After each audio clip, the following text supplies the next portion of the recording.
All right, about 2 hours of working with a heat gun, prying.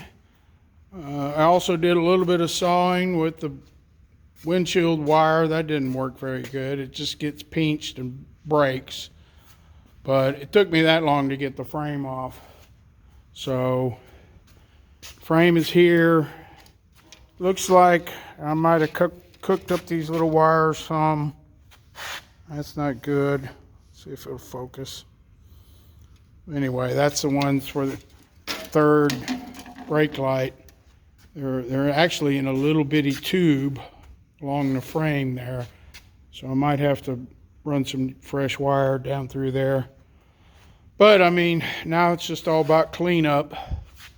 And once I get it all cleaned up and ready to glue back in, I will add some more video.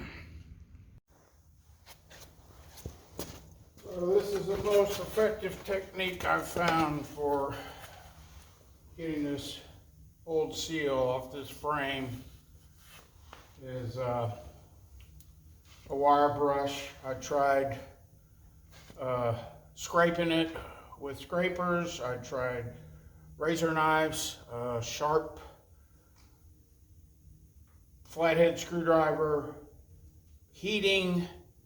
For some reason the rubber on this particular frame is much more robust than the other ones I've dealt with, which you could pretty much peel the old rubber off because it had degraded so much. But this one is tough. So to give you an example,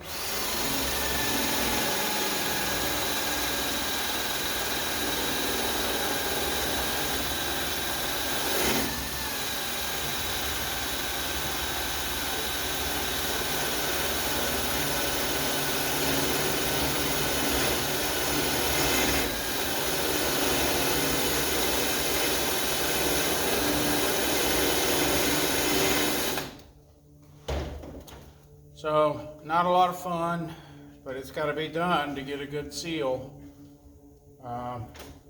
Basically, I'm wire brushing until I burn through 2 batteries, and I put them on the charger and then take a break. So that's all I got. I'm going to give this abrasive wheel a try and see how it does. I had another one on my air tool that seemed to be doing pretty well, but it was pretty much wore out. So I got this wheel at Lowe's, and we'll see how that goes.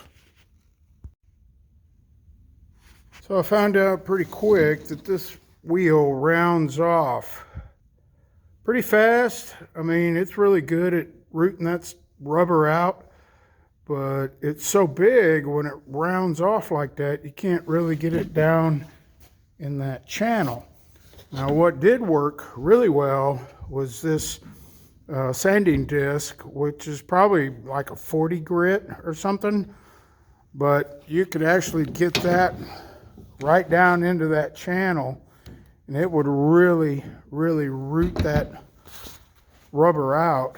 And so I went around and exposed nice good metal all the way around. Down here at the back of the frame there was some corrosion going on, so I paid some attention to that. I mean, ultimately all this is going to get primed with a self-etching primer and then a top coat of trim paint. I believe there's another primer involved with the urethane sealant. I've actually never used it, and I've still had good results. Let me get the sealant out. Yeah, this is the stuff I always use, and it, believe me, works really well. You got to kind of ask for it because they usually don't have it on the shelf. It's kind of like a auto shop item, but it works really well. So next video, I'll should have the frame all prepped up, painted up, and we'll apply this sealant and get her glued down.